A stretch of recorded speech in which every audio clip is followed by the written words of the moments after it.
인터넷에서 이런 한 가지 글을 보고 갖고 왔는데요. 영국에 설교를 엄청 잘하시는 목사님 한 분이 있었대요. 그 목사님이 설교를 할 때마다 늘 많은 사람들이 그 설교를 듣고 눈에서는 눈물을 흘리고 그렇게 목사님의 명성이 멀리 퍼지게 되었다고 합니다. 그래서 매 주일마다 이 목사님의 설교 한번 듣기 위하여 찾아오는 사람들이 굉장히 많았다고 해요.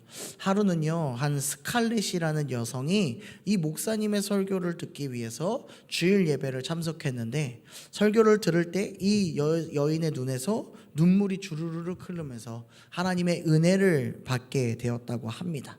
이 은혜가 일주일 동안 너무 감사하고 너무 충만해서 다음 주에도 이 목사님의 설교를 들으러 가야겠다라는 마음으로 다음 주 주일날 찾아갔다고 해요.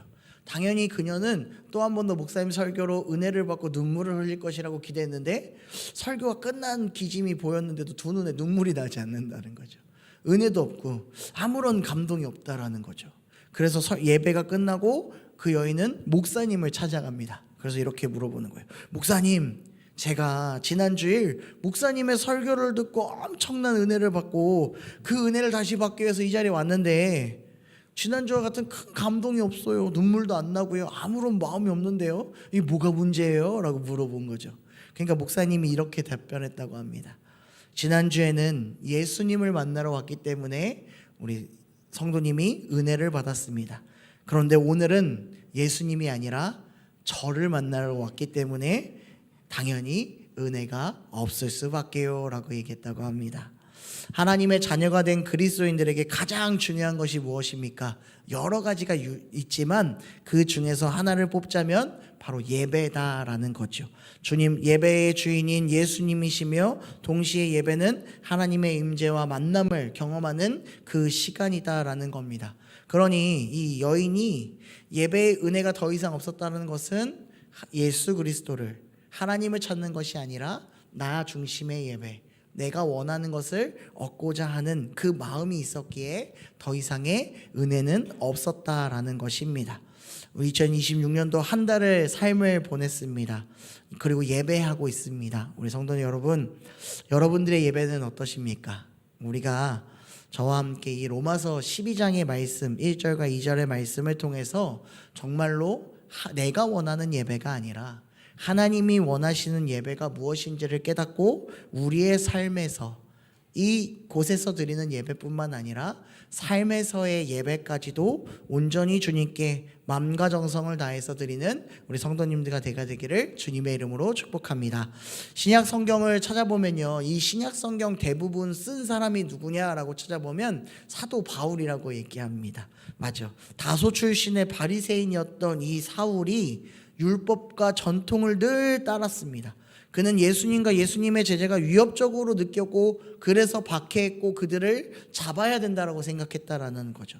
그런데 어느 날 다메섹 도상에서 부활하신 예수님을 극적으로 만나게 됩니다. 그리고 이 사울은 더 이상 그들을, 예수님을 믿는 사람들을 대적하고 박해하는 것이 아니라 유대인이 아닌 이방인들의 사도가 되고자 마음 먹고 하나님의 사도로 세움받게 된다라는 거죠. 그래서 로마식 이름인 바울로 이름을 변경하고 예수님을 온전히 전하는 일에 매진했던 사람이 바로 바울이었다라는 것입니다.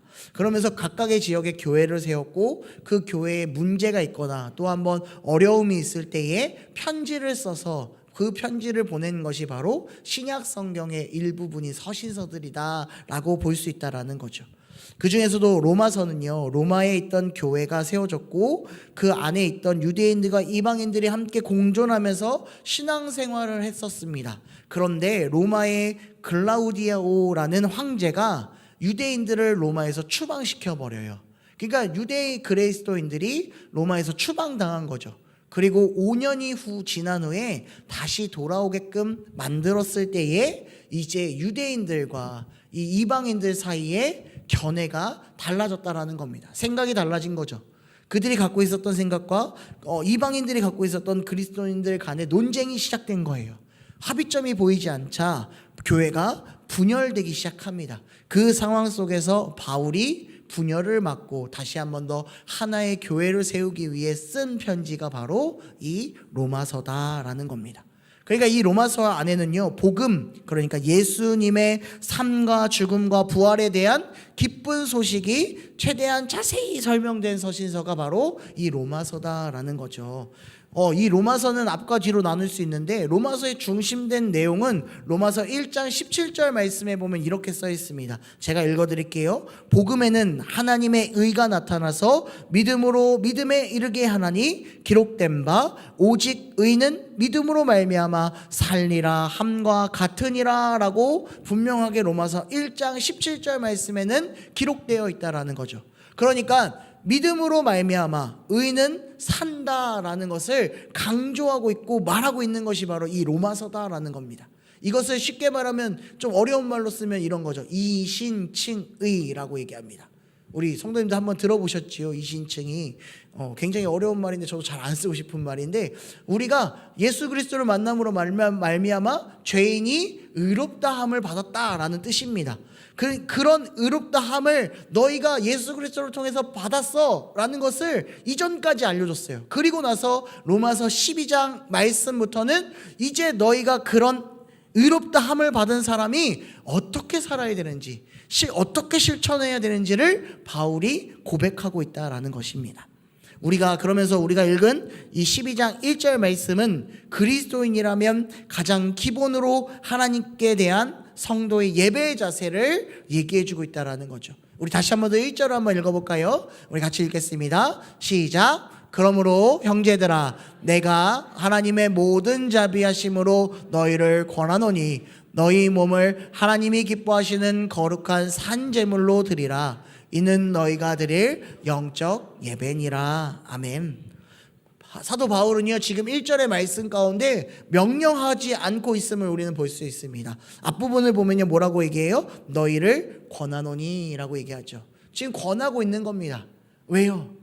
야, 너희 이렇게 해야 돼, 이렇게 해 라고 얘기하는 게 아니라 너희에게 권하는 거야. 이렇게 살아야 돼 라고 얘기할 수밖에 없었다는 이유는 내가 가르치는 입장에서 끝나는 것이 아니라 나도 또한 우리 성도님들과 함께 이 삶을, 이 예배를 해야 하는 입장이기 때문에 권하고 있는 것입니다. 그러니까 저도 동일한 거죠. 우리 성도님들만 이런 예배를 드리세요라고 얘기하는 게 아니라 저 또한 한 사람의 성도로서, 한 사람의 하나님의 자녀로서 온전한 예배, 하나님께 드릴 영적 예배를 드려야 합니다. 저도 드려야 합니다. 함께 드립시다 라고 지금 바울이 고백하고 있는 겁니다.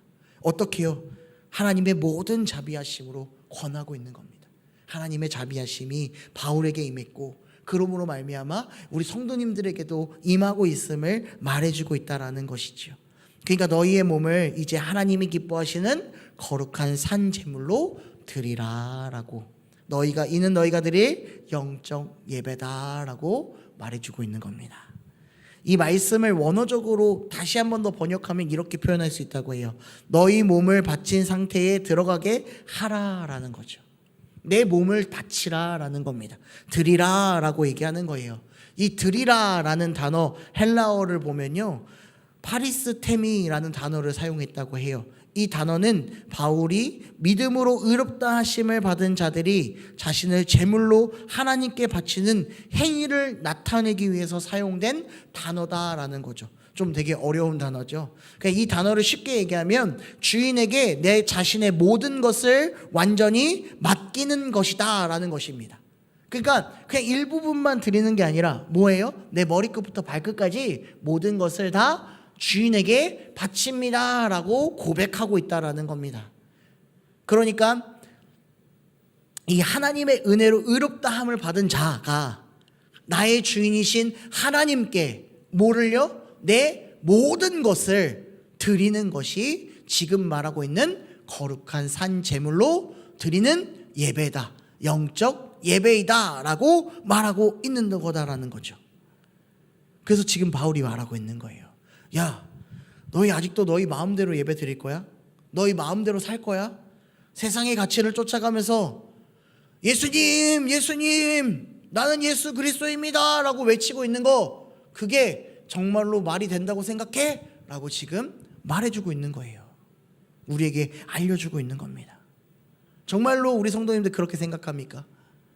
교회에 나와서 예수님께 우리 아까 기도하면서 주여 주여 외치고 이렇게 앉아서 예배 드리고 그러면 다 끝난 것처럼 세상 속에서는 세상을 바라보고 세상이 말하는 가치, 세상이 추구하는 그 기준만을 쫓아서 살다가 또 주일 되면 교회 나오고 또 거룩한 모습으로 이렇게 예배 드리는 것이 진짜 하나님이 원하는 그 모습이냐라는 거죠.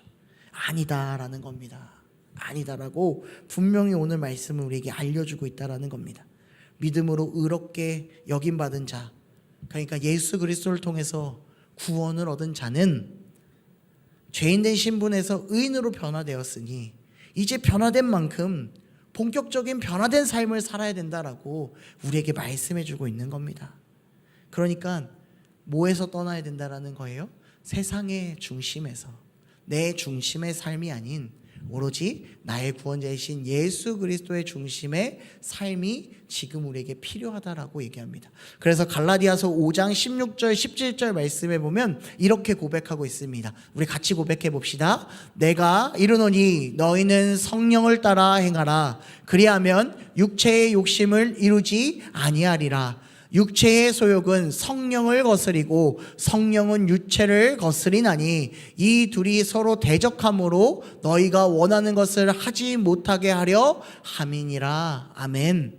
지금 우리가 해야 되는 것은 뭐냐면요, 성령의 은혜로 말미암아 우리의 몸을 드리는 온전한 예배의 생활, 온전한 예배의 모습으로 주님께 다 드려야 된다라는 거죠. 그런데 우리의 마음에 뭐가 자꾸 들어온다고요? 육체의 정욕이 들어온다고요.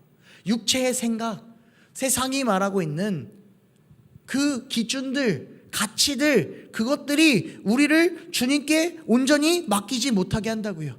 그렇게 서로 대립하면 주님이 원하는 삶을 살아갈 수가 없다라고 분명하게 말해주고 있다라는 겁니다. 사랑하는 성도 여러분, 이제 우리는 온전히 주님께 드리는 우리의 몸으로 온전히 예배의 삶으로 나아가야 한다라는 겁니다.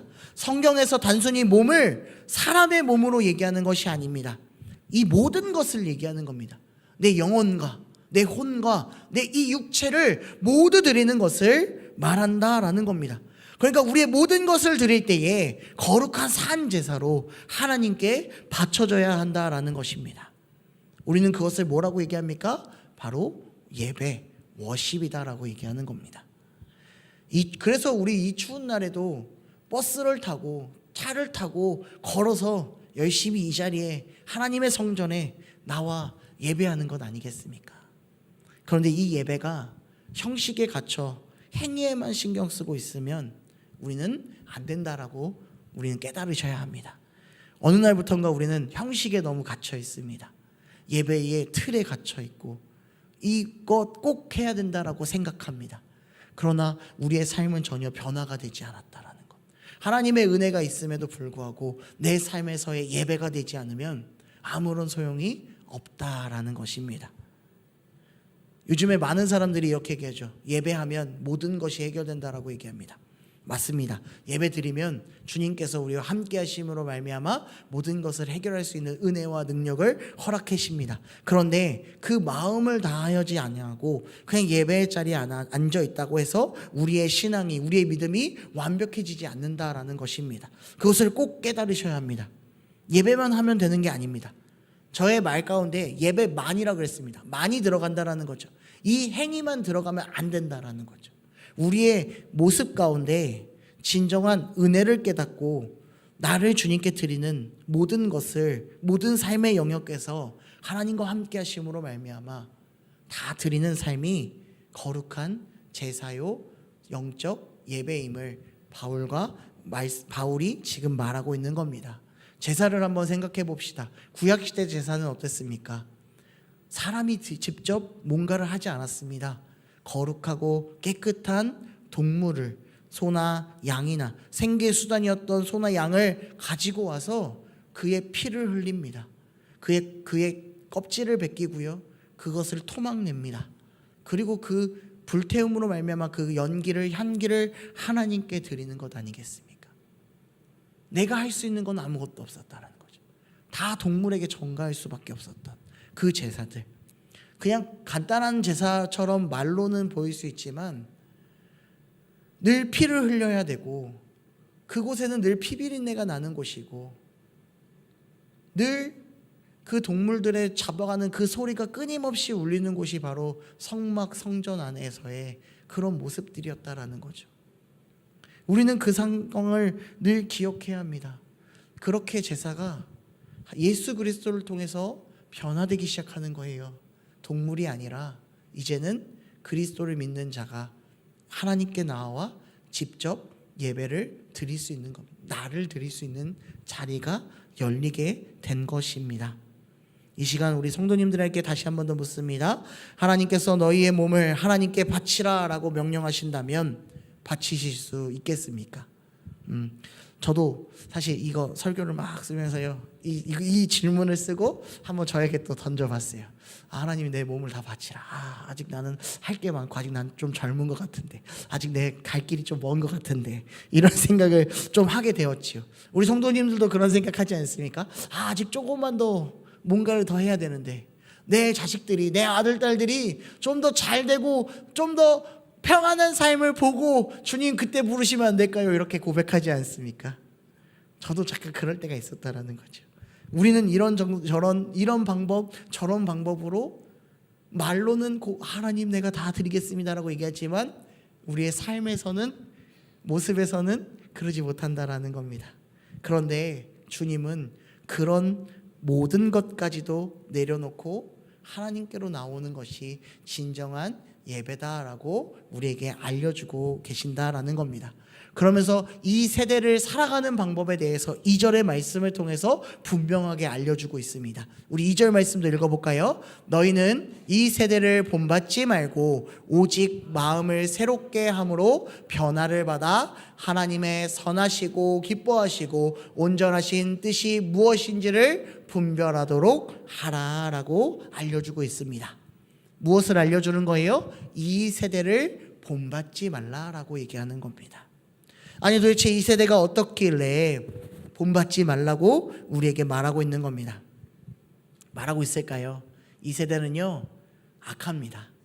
네, 악하기 때문에 본받지 말라라고 분명하게 알려주고 있는 겁니다.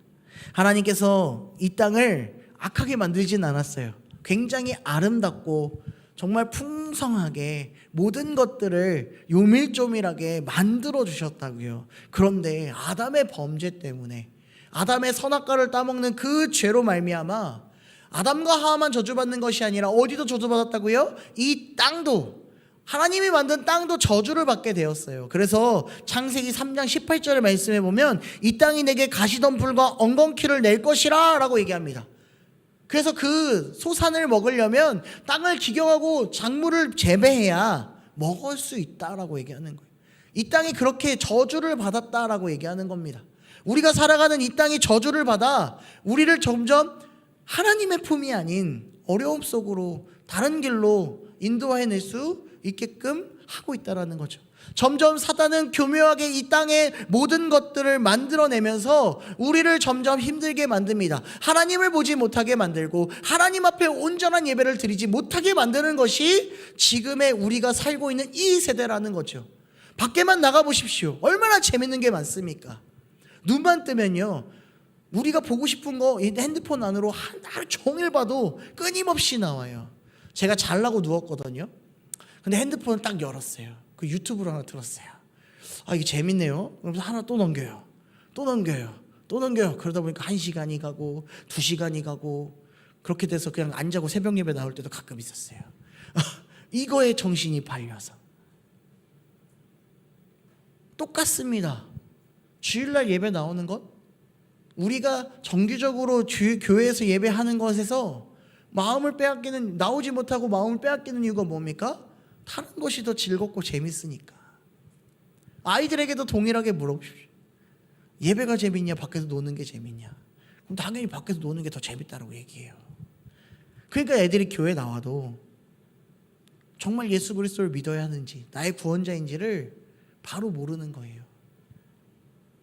그래서 주님은 분명하게 우리에게 얘기합니다. 이 세대를 본받지 말라라고요. 그러면서 우리에게 말하는 게 무엇입니까? 바로 분별하라 라는 겁니다. 분별하라. 분별해내야 합니다. 조금 지난 이야기지만요, 요즘 젊은 친구들에게 버킷리스트라는 것이 굉장히 유행이 된 적이 있었습니다. 지금도 많은 사람들은 리스트를 적어서 죽기 전에 꼭 내가 해야 될 일들을 적습니다. 그래서 그것들을 하나하나 해나가더라고요. 그래서 제가 이 버킷리스트가 뭔지를 한번 찾아봤거든요. 근데 이 어원이 어디서 나왔냐면, 중세시대에서 교수대에서 사형수가 사람을 이제 처형할 때에 양동이를 발로 차는 행위를 버킷리스트라고 얘기한대요. 그러니까 죽일 때에 발로 차는 게 이 사람이 하는 일이라서 버킷리스트라는 거예요. 근데 그게 지금 어떻게 변했습니까? 내가 죽기 전에 해야 되는 일로 바뀐다는 거죠. 사람은 뭔가 좀 이상하지 않습니까? 죽이는 행위를 버킷리스트라고 얘기하는 건데, 내가 죽기 전에 해야 되는 일을 적는 있는 거예요. 조금 우리는 분명하게 생각해야 합니다. 이처럼요, 이 세대는요, 교묘하게 말을 바꿔요. 그래서 그것들을 즐기면 좋다라고 얘기한다라는 거예요. 근데 분명히 하나님께서 주신 진리의 말씀 가운데는 그런 이야기들이 없다라는 거예요. 그것을 우리는 본받지 말고 따르지 말아야 한다라는 거죠. 그리고 나서 주의 말씀으로 말미암아 하나님의 선하시고 기뻐하시고 온전한 뜻이 무엇인지를 늘 우리는 분별해내야 된다라는 거예요. 그러기 위해서 우리가 해야 될 것은 뭐냐? 나를 점점 죽여야 된다라는 겁니다. 내가 원하는 삶이 아니라, 내가 하고자 하는 삶, 내가 잘 되는 삶이 아니라, 나를 구원하시고 나를 위해 십자가에 피 흘리신 예수 그리스도를 위한 삶, 주님의 영광이 되는 삶을 할 때에 분별해낼 수 있으며 주님께 영적 예배, 거룩한 산 제물로 드리는 우리의 기쁨의 예배가 될 줄로 믿습니다. 이전의 모습으로 되돌아가지 맙시다. 내 예전에 예수 그리스도를 믿지 않는 그때의 모습들, 아직도 남아있는 그 남은 죄의 잔재들로 되돌아가지 맙시다. 철저하게 무너뜨립시다. 성도님들만 하는 게 아니라 저 또한 동일하게 돌아가지 맙시다. 그리고 주님이 알려주신 그 선하심과 기뻐하심과 온전하심을 장착하여서 하나님의 기쁨이 되는 삶, 예배의 삶으로 나아가는 우리 성도님들이 되기를 소망합니다. 말씀을 마무리합니다. 오늘 설교의 제목이 혹시 무엇인지 아십니까? 네, 말씀하고 있는데라고 했습니다. 이 말씀하고 있는데 어떤 설교 제목으로 해볼까 고민하고 있다가요, 요즘에 TV에 허경환 개그맨이 많이 나오고 있는데, 그 개그맨 중에 이 개그맨이 많이 하는 말이 뭐냐면 있는데 이런 말 많이 하거든요. 유행어로. 그러니까 예배하고 있는데 이렇게 얘기하는 거죠. 이 있는데라는 뜻이 뭐냐면요, 내가 하고 있는데 라는 뜻이잖아요. 그죠? 나는 이거 하고 있어 라는 뜻을 가지고 있어요. 그런데 이것을 나는 우리의 예배 문화에 적용하고 싶어 합니다. 그래서 나 지금 예배하고 있는데 뭐가 문제야? 나 지금 이 자리에 있는데 뭐가 문제야? 나 나왔잖아. 아무런 문제 없지 않아? 하나님이 하라는 대로 했잖아. 예배 오라 그래서 이 예배 자리에 왔잖아. 문제 없잖아 라고 얘기하는 사람들이 점점 늘어난다라는 겁니다. 이 안에 뭐가 빠져 있습니까? 진실함, 온전함, 주님 예수 그리스도가 없다라는 거죠. 나에게 맞춰진 초점 가운데 그냥 그 행위만을 쫓는 사람들이 하는 말이 뭐냐면 있는데라는 것이죠. 있는데라고 얘기하는 겁니다. 그 있는데가 아니라요, 이제는 나를 구원하신 예수 그리스도가 내 안에 있다라고 고백하는 우리 성도님들이 되기를 소망합니다. 그리고 내 예배에, 내 삶의 중심에 예수 그리스도를 몸담아 이 세대를 분별해내어서 온전히 하나님의 사랑과 의로우신 가운데 구원의 역사가 우리의 삶 곳곳에 온전히 나타나 주님의 기쁨의 삶, 주님의 영광의 삶이 우리 성도님들 삶 가운데 언제나 풍성히 넘쳐나시기를 주님의 이름으로 축복합니다. 우리 함께 기도하겠습니다.